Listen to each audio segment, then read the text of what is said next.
heart of battle. King of Iron Fist Tournament. Mugen TV versus Corner. Welcome to the stage of history retold. Hey guys, it's MugenLord here, and I'm back again with another video. If you haven't checked out my previous video, where I explained how I suck at fighting games and why I suck at fighting games, and how it had drawn me back to one of my favorite gaming genres, which is RPGs. I really had fun putting that video together, brought back a lot of nostalgia. If you check out the clips that I have in that video, I think it's pretty fun. So if you're into something like that, I definitely want to hear your thoughts in the comment section below of that video as far as your experience with fighting games. So check it out. So let's get into today's topic. Today's topic, I really want to talk about this. I've mentioned it a few times in older videos, but I definitely want to dig a little bit deeper into this. So with this topic, I want to talk about a particular title that I love so much, and the game died before it even had a chance to be even blossom to something great. And that game is Dissidia Final Fantasy NT. I mean, this game had everything. It had the ingredients, it had the makings of a title that could have brought together both the Final Fantasy community and the fighting game community together to just create something beautiful. And the business decisions that Square Enix had made had pretty much destroyed any chance that this game had to even shine. So if you guys don't know what Dissidia Final Fantasy is, I'm gonna give you guys a brief history. But before we even get into that, just want to let you guys know that this is going to probably be a pretty long video. So if you have enough time, definitely grab some popcorn, pull up a seat, and we definitely want to just dig into this, because I want to talk about what killed this game and how it could have been avoided. So let us just do this. Now, if you guys don't know what Dissidia Final Fantasy is, for starters, it was originally a PSP title. What it did was Square Enix took their Final Fantasy iconic characters, heroes and villains, and put them into one game to pretty much duke it out, similar to what Nintendo did with the Super Smash Bros. Series. So it was their chance to actually make an impact on the community and to do something similar to what Smash Bros. Did, how it just revolutionized that type of genre. And Square Enix would be the company to do something like that. Come on, Final Fantasy, or like Square Enix with Final Fantasy, has some of the most iconic characters in gaming history. How could you possibly mess something up like this? But Square Enix found a way to do it. It originally appeared on the PSP, and I remember when this game was first announced, I was just taken aback. Like I was just floored with this. My jaw just dropped on the floors, because months before the announcement, I was just talking to my brothers Keel Lancer and DX Strike about, wouldn't it be cool if they did a Final Fantasy RPG? Because I had the mind of an RPG. I wasn't even thinking about a fighting game or arena fighter, but I was saying that it would be nice if they made a Final Fantasy storyline, a deep storyline, but that includes all the Final Fantasy heroes and all the Final Fantasy villains in one game. And then this game just pops up out of nowhere, but in the form of an arena fighter, which was also something that I just never thought of, but it can definitely work. And that's what I had in my head. So the game is mostly known for, and garnered so much as far as sales and garnered such a huge fan base, was because it was known for its huge customization. Like, I give you a perfect example. The game essentially had a roster of characters that represent each mainline Final Fantasy game, and from heroes to villains. And when I say customization, you're able to customize the characters with armor and gear, and also special attacks, mainly HP attacks, which means that you was able to create your own build of characters. So that means if I pick Cloud from Final Fantasy VII, my Cloud can be much more different than my opponent's Cloud because of what they may have possibly equipped on that character. So these equipments and these playstyles develop unique playstyles to that player. So everybody's character wasn't the same. They weren't truly like mirror matches, because that character behaved differently based on what you equipped on the character. So that's what everybody loved about it. It was the customization, it was the freedom of expression when it came to that game. Personally, so story really took the back seat when it came to the Dissidia titles on the PSP, but it made up for it because of the massive customization.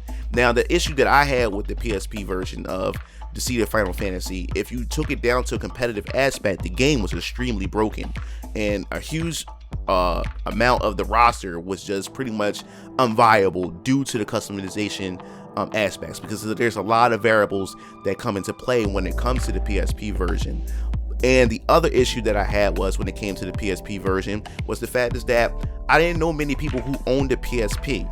So I really couldn't find other players to be able to play Dissidia Final Fantasy for the PSP. My brothers Keellancer and DX Strike, they didn't even have the Dissidia Final Fantasy for their PSP. So it was just me. So I ended up just playing the game by myself, and it was enjoyable for what it was. But after a while, I got bored of it because I had built these awesome characters, but I had nobody to test them out on, you know? So that was pretty much the history with that. The PSP version had garnered such a cult following and such a niche fan base as far as the competitive aspect of it.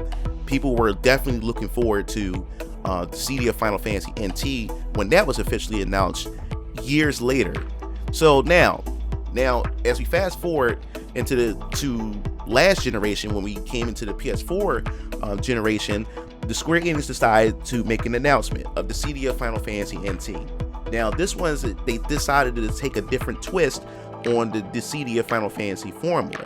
Now when the announcement was first made, they announced it as it being a arcade exclusive at first, and then it was going to eventually port over to the PS4. So it was going to be an arcade to PS4 exclusive. So I was super hyped when I saw the trailer because they showed off some of the more recent Final Fantasy characters, and not only that, it was hinting that it was going to be a team-based arena fighter, something that I love. Now when it comes to competitive games, which I talked about in my fighting games and how I suck at it, I have a competitive spirit, but what I enjoy most is when I'm playing a competitive game with a team. And this was a 3v3 fighter, which means me, MugenLord, and my brothers Keellancer and DX Strike, we actually had a game that we can play together. And also this game features our favorite franchise, which is Final Fantasy. So we were super excited. We already knew from the gate that we were going to give this game a try and possibly enjoy it. So I was ready for it. It was just a matter of when the PS4 one was going to be released. So a lot of us was pretty much waiting for it. Now, the difference between the PSP version and the arcade and PS4 version of the Dissidia franchise, the PSP was a 1v1. It focused heavily on customization, but when it came to Dissidia Final Fantasy NT, which was released for the arcade and the PS4, this one was more focused on the competitive aspect, and more importantly, Square Enix wanted to tap into the esports market when it came to Dissidia Final Fantasy NT. So this game was a 3v3 compared to the originals, which was the 1v1. So as we move on, I really want to talk about what worked with this, and then we'll definitely talk about what didn't work and what definitely killed this game. So what worked to me, in my opinion, was the class system for Dissidia Final Fantasy, because now that we have a 3v3 base game, the characters, in order for Square Enix to figure out a way to be able to balance it and also to make it a more of an esports competitive game, which most competitive games are team-based games in the esports scene, they definitely wanted to figure out a way to be able to make each character feel distinct and how they could be able to push team play. And that was pretty much the class system. And the class system that they had was like a paper, rock, or scissors system that they had in place in order to create balance. So the class system that you had was essentially Vanguard, Assassins, Marksman, and Specialists. Vanguard was pretty much like your tank, Assassins like your more like your damage dealer type class, your Marksman was pretty much like your magic based, projectile based class, and then you get your Specialist. The Specialist didn't really fit into a specific category. It was pretty much its own character, its own class. It did its own thing. It didn't really follow the rules. So Vanguard beats Assassins, Assassins beats Marksman, and Specialist was just in its own class. So it was pretty much how that system worked. I probably could have got the order mixed up, but if I did get that order mixed up about the paper, rock, scissors, definitely leave that in the comment section below, because it's been a while since I played it. Then, like I said before, in order for esports to work, it had to have a team play type of mechanic to the game. So this game really focused heavily on team play and communication, as if you were actually in a Final Fantasy party. So this part right here, to me, in my opinion, was the best part of the game, because as I said before, I have my brothers Keellancer and DX Strike, and because of the team play, this game had created some of the most hype moments that I've ever had in a competitive environment, and just having competitive team play fun with my brothers. I got him. All right, I see him. Use your skills, Yeah! Here you go! I got it, Cherry Blossom! Now! Woo! Yeah! Nice. Damn! Damn! Got him. Kill Weapon Master again. Come on. Summon time. Nice, boys. Put it back, baby. That's what I'm talking about. Got him. Spirits Within is dope. Watch out, she's doing that blade land. Watch, don't get greedy. I'm not. Second. Nice, boys. Nice. Good job. Yeah, boys. And if you guys can just check through my videos on my YouTube channel, you can see some of the matches that we post, that we had posted up. Even my live streams was hype. You can hear us yelling back and forth, yelling out calls, yelling out plays, and even sometimes arguing with each other because we were that competitive and deeply invested in it. And I think that was the fun part about it. And that's the only way you can be able to really enjoy the game, is if you have a team of players that you can actually rely on and actually communicate with. And when we get into the problems, I'll definitely want to elaborate more when it comes to the team play. So another thing that worked with the game was also its character roster, which also fits in the negative and the positive categories as well, because they had characters that represent each mainline Final Fantasy, from heroes to villains, and also the spin-offs for the first time has pretty much entered the game. When I say spin-offs, I'm talking about games like Final Fantasy Tactics. My boy Ramza was in the game, and Ramza was definitely one of my mains, and he was also in the specialist class. So I definitely dug the fact that they had that, and they also added the church from Final Fantasy Tactics stage in the game, which I thought was also pretty cool. Man, I'm just thinking about it right now and just like, oh my god, man, like I'm so upset that this game is just dead. And then of course what worked is also the soundtrack. If you're a Final Fantasy buff or Final Fantasy nerd in general, you're definitely gonna love the soundtrack. They have a lot of the classic Final Fantasy tunes that's in the game, and also they have remixes and rearranged versions of the tracks that you will definitely like in the game. They have a whole library of it, and the thing is, you can be able to purchase these tracks using the in-game currency that you earn by playing online or even playing the single player mode. So I'm always stacking up the in-game currency, the guild that you get, and I'll be looking through the library and like, oh, I'm gonna grab this song, I'm gonna grab that song, and you can be able to create a playlist so for all your stages. So each stage you can set what tracks you want to play in those stages, which I really thought was pretty cool. So I always had those tracks playing while I'm playing with my brothers in them. I thought that was definitely dope, and the good thing about it is whatever tracks that they have on their system, those tracks will play on their game, so it doesn't affect my tracks at all, which I thought was really cool. So just like any other Final Fantasy game, assembling the best party, which in this case is pretty much your friends or people that you just know over the internet, was essential to this game. So once you actually got a good team going on, you'll find yourself definitely having a blast with this game. And I streamed for hours playing this game. Some of you guys have even witnessed some of the matches that I had with my brothers, and I just definitely enjoyed it. So now we're going to make a turn. We're going to talk about what didn't work and what I truly believe what killed this game altogether. So what definitely didn't work with Dissidia Final Fantasy NT is Square Enix really definitely put together a poor marketing team for this game.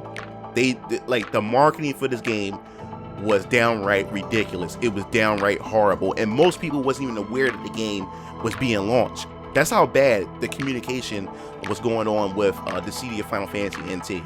Now the thing is, the poor decision that they made with this was that they were aiming to go esports, and I think esports shouldn't have been a priority.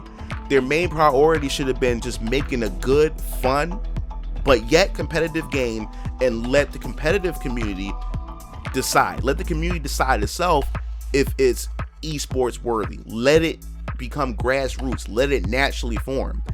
You can't, like, these companies nowadays just go in with the intent that, yo, this is going to be an esports game and this is going to work. This is going to work out, and they sink millions and millions of dollars just for the game to not shape out the way they had planned, or they end up rebalancing the game that could affect all the players and it could just dissuade certain players to walk away from the game, and that was the problem. Now, the other issue is, how can you make this an esports game, but you're missing some esports-like features? Mainly, when the game had launched, it didn't even have a spectator mode. So I couldn't even view the matches that other players were in because it didn't have a spectator mode, which means commentators couldn't really spectate the game properly, which means when they did have the competitive esports parts of it, which they did, Square Enix tried to get Justin Wong, K Brad, some of the players from the FGC to promote the game. They had some live matches, also Wednesday night fights, also had like with Alex Vi and them, also had featured the game as well. They had all kinds of ways to try to get this game put out there to bring in the FGC to join on board with this game, but it didn't even have a proper spectator mode, which means that spectators actually had to view the entire match from one player's perspective, whatever they had the recording equipment attached to, which was horrible. And they didn't even add the spectator mode until much later. Also, the game was hard to follow with its messy UI. The user interface is downright ugly. It's garbage. And anybody who wants to get into the game and wanted to spectate this game, you wouldn't understand what's going on because of how much clutteredness and just junk that's just scattered all over the screen. It's hard to definitely follow. On top of it being 3v3, you have magic, you have physical attacks being thrown all over the place, then you have summons coming up, just coming down to the screen, the environment's changing left and right, so it was pretty much hard to follow because the UI was just so cluttered.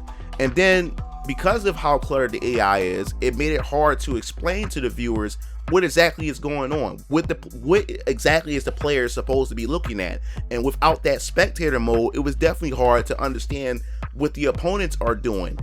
This game esport in mind, but didn't have any of the esports tools. I don't know what they were thinking down at Square Enix when it came to this. And also, Square Enix didn't even emphasize enough about what kind of game it is to the fans of the original PSP titles.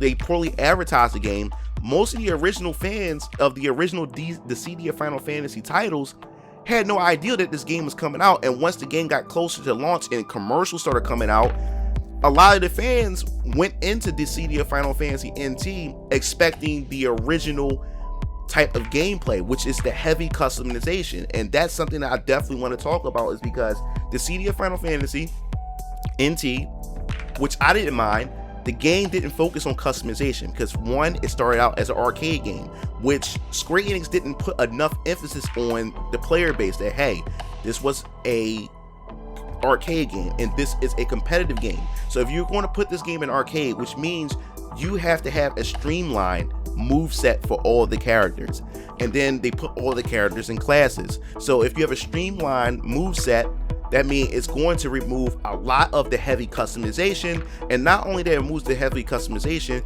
it does remove the variable aspects of it when it comes to outcomes of the gameplay. Because like I said before, because of the heavy customization, it created a lot of broken aspects in the game, and it made a lot of characters unviable because of all the customization. So once you reduce the customization and put everybody in fixed roles, you're able to create a more balanced competitive environment. So a lot of the PSP fans walked into Dissidia Final Fantasy NT expecting heavy customization to now fix characters with, you know, less customization and not enough freedom of expression, which really made a lot of fans and turn away from this game. And then another thing is, they decided not to make the game have a free play component from the start.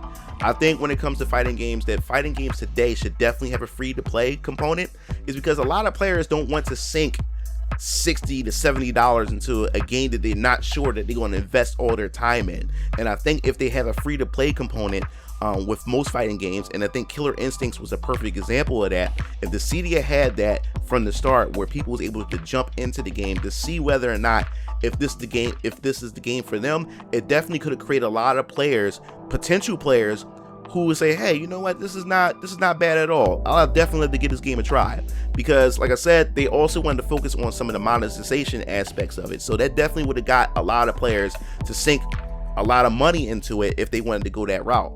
So they didn't do that. So they didn't start out with free to play. And then not only that, you had the lack of communication from the studios to the fans. And what I mean by that is, just like Capcom and Nintendo and Sakurai with Super Smash Bros., Capcom with Street Fighter always had seasonal updates where they had a live stream that updated the fans on what they're doing with the game as far as season passes, patches, to let everybody know that, hey, the game isn't dead. This is what we have going on. Now, the problem was with Square Enix, they didn't do that. They did have update streams, but guess what? Those streams were only for Japanese fans only, which I think was a major disrespect to the player base, is because when these streams came out, we didn't understand what the developers were saying, because they speak Japanese. They speak a totally different language from what I understand, which is English. So we didn't understand what was going on. And what they did was, the arcades would receive the updates a month early, and then the following month the consoles would get it. But at the same time, we still didn't understand what the patches were, what characters are being buffed or nerfed. We didn't understand any of that. But luckily, I was part of, and still part of, a Dissidia Final Fantasy group, because that group became like a family to me. So I'm still there regardless that the game is dead now, but I'm still a member of that group, and people still upload and talk there and everything. But we had a Japanese player who loved the game and enjoyed the game, so he would go in there and translate the streams for us, and then he will post up the translations of what was going on as far as nerfs, buffs, upcoming characters, potential characters, cosmetics, and everything like that. So that was just a blessing on that end. So another bad thing, and Square Enix is known for this, and just gaming in general, they really focus heavily on monetization. Now the thing is, I'm a Final Fantasy fan. I don't mind dropping money down, for cosmetics and things like that. But this is where the problem came into place, is where Square Enix had put more emphasis on customization as far as cosmetics are concerned, rather than actually giving the player base what they want. They wanted more characters. That's what they wanted. They wanted frequent updates and patches to fix either bugs, fix also different ways players can communicate with each other during the game and everything. It was so much that people wanted to get done, and Square Enix always put more emphasis on the costumes and also the weapons cosmetics. And I mean, these weapons and these costumes were expensive. You could earn them in-game yourself using the in-game currency, but you had to hustle. You had to grind by playing the online matches. If not playing the online matches, you play the single player mode and keep rinsing and repeating the same boring grind over and over again. I didn't mind grinding online with my brothers, but players who didn't have an official team had to grind these boring modes out in order to get the guild that they need, in order to get the costumes that they wanted to buy. And that was just downright wrong. That their priorities was just mixed up in that situation, and it seemed like a lot of developers, especially Square Enix, and I will even say Team Ninja, the developers behind Dead or Alive. You seen what happened with Dead or Alive 5 or Dead or Alive 6. Sorry about that. Over $1,000 worth of monetization as far as DLC on launch.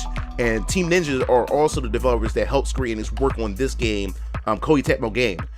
Helped them work on this game as well. So you kind of see where that greedy part is coming from when it came to this game. And also, developers weren't really clear about the roadmap for the game. We had no idea how they were going to release the content, and when they finally gave us a roadmap, the roadmap was just ridiculous. It was every 3 months we got a new character. So in between the wait, we got some patches maybe here or there, or we got some updates for some new tracks that we can buy and cosmetics and everything. So the roadmap was very, very shaky. And then once we got into season 2, they definitely started becoming even more shaky with their roadmap, because by the time we got to season 2, they said, you know what, they even told us during their updates that they were no longer going to share when they were going to drop characters. They was going to just drop them whenever the characters were ready. So at this point, I'm starting to get a little bit nervous, like, is this game about to die? Like, now they're not even giving us a roadmap. They just said they're going to just release whenever they have something to release. And that's when I'm like, okay, what the hell is going on here? So now we about to get into the important part. The nail that to me, in my opinion, that really killed this game. The nail in the coffin for this game was the lack of single player features and poor netcode. Now, as I said before, most of the fans that were looking forward to this game were fans of the PSP version of Dissidia Final Fantasy. Like I said, the game had a ton of customization. People would spend hours just customizing their character, the freedom of expression with the characters. That's what everybody enjoyed with the game. As far as, like I said before, the story normally took the back seat. The story wasn't really that great. It was mediocre, or below average, I would say, for a Final Fantasy game. But it was the customization that people would just enjoy with the game, and that's what created the replayability with this game. And this game right here didn't deliver in regards to the single player, and I would say it was a downright abysmal. And the part about this that was really crazy was that they charged you full price for this game. They charged you full price for a bare bones single player experience. And essentially how the single player work is you have two type of modes. You have your single player story mode, and then you have the arcade mode. The single player story mode was essentially you're going through it shows like how the characters, pretty much the Final Fantasy characters, meet together. Essentially the story is you have Cosmos. She pretty much summoned the heroes of Final Fantasy, and then you have I believe it was Chaos. He summons the villains of Final Fantasy, and they pretty much duel it out to see who is the dominant god of this universe that they're fighting over. And there's some I guess you could say some plot twists, once you get to the very end of the game. But I would say this: the story was horrible. The story was trash, and you wouldn't expect a story that has both Final Fantasy heroes and villains in one game to be trash. I think this is something that they should have spent more time, and you could tell that the story was an afterthought, because I believe the arcade version didn't even have a story mode. It's an arcade game, so they really didn't put emphasis on the story at all. It's like it was something that was just tacked on. And as one of my YouTube subscribers said during the stream when I played Final Fantasy, Dissidia Final Fantasy NT, he said, "Oh, so the story mode is essentially a YouTube playlist, because the story mode is pretty much a tree that branches out, and you just play certain challenges, and then you essentially go to a cutscene that they play that have the heroes and villains come together for some whatever reason that they have, and then you move on to the next part of the tree, and you're just fighting to get to one cutscene to the next cutscene. So it's essentially like a playlist. You just play through them and stuff, which was very boring. It wasn't fun at all. It was just tedious, and it really didn't have a lot going for it. And I really just wanted to complete the game, because I had this thing where I wanted to complete my backlog. So I was like, you know what, let me just finish this, let me just beat the game. And the last boss was stupid. I hated it. The last boss was hard for no reason at all. It was hard for no reason. So I really didn't like what they were doing with that, and the players didn't enjoy what they were doing with that. And then the other mode was arcade mode. Arcade mode is essentially similar to how you play the online mode, multiplayer mode. There was no distinguishing difference between those modes. So if you didn't like the online mode, if you was a fan of the 1v1 aspect, if you wasn't a fan of that, then you definitely was going to be a fan of the arcade mode. And the arcade mode, there's different levels, there's difficulty levels you can play through, and depending on which level that you play through gives you more currency or more guild that you can be able to go back to the shop and purchase cosmetics and music and stuff like that. So there was really nothing to do. So after you beat the single player story mode, and if the single player experience was something that you was looking for, that was essentially over for you. There was nothing else you can do, especially if you didn't enjoy the multiplayer aspect. And I think they put a lot of emphasis, which, like I said, since it's a competitive game, I love team play games. I enjoyed it. I had a team. But if you was a player that was playing by yourself and didn't have friends to actually team up with, and you was being constantly paired up with random players that you couldn't even communicate with, it was just the worst experience. So they really dropped the ball in regards to the single player. And then last but not least, the poor netcode. The netcode was trash. But when you did get into good sessions, the game was really, really fun. And the netcode was just so bad. And it's just, I don't know why if your focus is to be competitive and to be an esports game, the first thing that you really need to definitely focus on is the net play. And that was something that they did not nail. They did not nail at all. And since that always happened, you always got drop connections, which often happens a whole lot. Not with us, but with our opponents. And then you also had constant NPCs or bots that you will run into online because of how dead the lobbies were. Or sometimes you had a night where it was just a lot of players on, but because of how bad the netcode was, it was hard doing the matchmaking, so they would just match you up with NPCs, and it was just horrible. But Square Enix decided at the last minute, and like I said, something that would have helped the game, and this is what I want to talk about, how they could avoid all of this, is if Square Enix would have made the game free to play to begin with, and they decided to do that on the game's last leg. They decided to make the game free to play. We did somewhat see a growth of the game, but at this point it was just too late. And then not just that, they finally released a PC port on Steam. Now this is the thing about the PC port, which like I said before, we finally get a PC port, which is something they should have did, but it didn't even make it crossplay because the community started dying for Dissidia Final Fantasy, and the crossplay would have helped things out a bit. But that's when you had a problem with the PC port. I don't know what it is, why Square Enix insists on being lazy when it comes to their ports, because the PC port was poorly optimized, similar to what was going on with Final Fantasy VII Remake PC port. The game would lag, and the game didn't have high requirements, but the game, no matter how powerful your rig was or whatever, the game was poorly optimized. The game would just freeze, it would lag, and that pretty much like just pushed a lot of players away. So players that definitely wanted to try it just turned away from the game because of that, and they just ruined all their chances. And then not only that, they promised the community they would release characters that we actually wanted, and then there was a trend that was going on.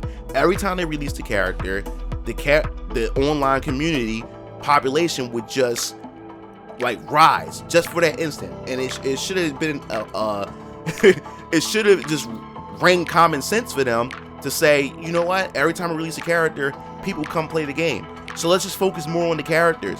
And the problem that most people had was most of the base roster that was in the original Dissidia Final Fantasy game didn't make it into most of the base roster for Dissidia Final Fantasy NT.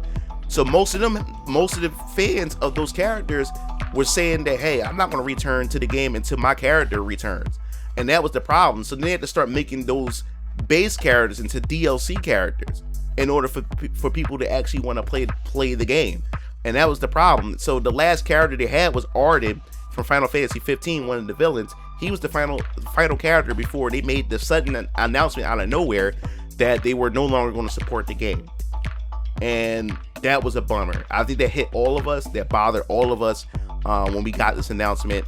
You could tell that the developers, they really wanted to continue working on it, but whatever the corporate heads at the top told them to stop. And you could tell they was really heartbroken by it. You could tell how sad and emotional they were by telling the fans that, hey, we no longer going to be supporting the game, and it really hurt everybody. And it was just a bummer. And how they could have avoided all this is if they had better communication with the fans, and it stressing the fact is that this is going to be more so a competitive, more streamlined game compared to the original that was on the PSP, because people tended to compare the PSP version to the console and the arcade version, which, since it didn't play like the original version, most people badmouthed the game by word of mouth, and they just turned away from the game, which also hurt the game in the long run. And poor netcode. If they would have had better netcode straight from the get-go, this definitely could have been avoided, because then matches would have been a lot easier. People would have given the game much more of a chance. And if they would have made it free to play from the start, along with cross-play with the PC, this game would have had a fair shake. And if they wanted to do a Overwatch 2 approach, where they could have sold the game in one big bundle to the player base or whatever, and just did an add-on to improve what was already there. They could have did something like that, like how they did, like how Street Fighter does a super version. They could have did the same thing with Dissidia Final Fantasy NT. They could have rebooted it, and if they would have did the reboot and just fixed the netcode and repatch characters, have it include all the characters, and then start adding in newer characters, I think this game would have definitely had worked. And if they would have made the game much more easier to digest and be able to be explained to viewers who don't understand how the game plays and how it works, this game could have definitely been something. It could have been a gem that everybody would have just loved and enjoyed, because I love this game. You don't understand. Maybe you can hear it in my voice. I love the Dissidia Final Fantasy NT. I never played a game where I would like sit there for hours on top of hours with my brothers and just have a good time, man. We had some memorable moments, and I definitely enjoyed playing with the Dissidia Final Fantasy NT International Facebook group. That group is like family to me. I met a lot of awesome friends who eventually became my Facebook friends and Discord friends, and we just love that game. And the problem is, it's just hard to actually get matches or to find, because of the different time zones, to match players up together, because there is a scene, but the scene is very small. There's a Discord for Dissidia Final Fantasy, and most people only come to would play the game by creating lobbies. But the problem is, it's hard because of the time zone differences with most of my friends, because everybody is like in different parts of the world, so it's hard to actually get together to formulate, you know, a lobby for all of us to be able to play and enjoy the game for what it was. And I really enjoyed it regardless of its flaws. And they said that the series isn't dead, but they don't know when it or if they would ever approach or develop another one anytime soon. And that's a bummer, man. I had some great moments. I wish, if you guys are new to my channel, and you know, you guys should have been there when we had those late nights. The Dissidia Final Fantasy NT late nights, we had a blast, man. You just don't understand at all. So that pretty much wraps up this video. This is my longest video. We about to almost hit 40 minutes of explanation about Dissidia Final Fantasy NT. I just love this game to death. I definitely want to hear your thoughts in the comment sections below. What do you thought about Dissidia Final Fantasy NT? Or what do you think about Dissidia Final Fantasy NT or Dissidia Final Fantasy franchise in general? Did you really enjoy it? Do you think it had potential to be something much greater than what it was? Definitely your thoughts in the comment section below. And if you did play the game, let me know what was your favorite character in NT, and what class did you prefer in the game. I definitely want to hear your thoughts. And if your character didn't make it into the game, tell me what character that you wanted to be in Dissidia Final Fantasy NT. So if you liked the video, hit the like button, subscribe, and if you want to be notified for more Final Fantasy news, opinions, discussion, or just JRPGs, or just fighting games in general, or you just want to just hear me just blab and rant on, hit that bell to be notified. This is MugenLord signing off. I'll see you game fiends later. Peace out.